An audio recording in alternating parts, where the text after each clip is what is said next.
আসসালামু আলাইকুম। হ্যালো বিয়া, সবাই কেমন আছেন? আশা করছি সবাই ভালো আছেন। মাননীয় প্রধানমন্ত্রী, এই বাংলাদেশের কোটি জনগণের অভিভাবক আপনি। মা যেমন সন্তানদেরকে লালন পালন করে গড়ে উঠায়, ঠিক তেমনিভাবে এদেশের মানুষের জন্য আপনি অবদান রেখেছেন।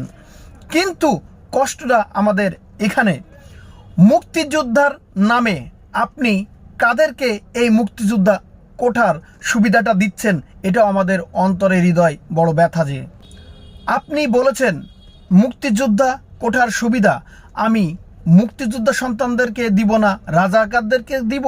আপনি সুন্দর কথা বলেছেন, এ কথায় আপনার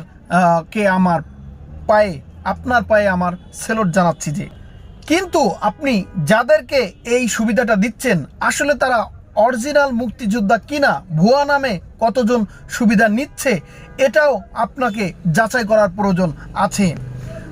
প্রয়োজনে মুক্তিযোদ্ধা কিনা তাদের ডিএনএ আপনি টেস্ট করতে পারেন। যে কারণ ঘরে বসে বসে মুক্তিযোদ্ধার সুবিধা নিবে, তেল মেরে মেরে তারা এভাবেই জীবন পার করবে।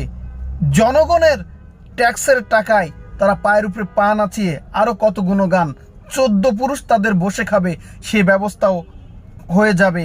এটাতে কি জনগণ কখনো মেনে নিবে? তাই তারা অরিজিনাল মুক্তিযোদ্ধা কিনা ডিএনএ টেস্ট করে তদন্ত করে এটাও আপনাকে প্রমাণ করতে হবে। তার কারণ শিক্ষিত হাজারো ছেলে ঘুষের কারণে চাকরি পাচ্ছে না। যে মুক্তিযোদ্ধাদেরকে সেলুট জানাই, কিন্তু ভুয়া মুক্তিযোদ্ধা অবৈধগুলোকে বের করতে হবে। মাননীয় প্রধানমন্ত্রীর উপরে শ্রদ্ধা রেখে কথা বলছি। তাই আল্লাহ হাফেজ, ভালো থাকবেন সবাই।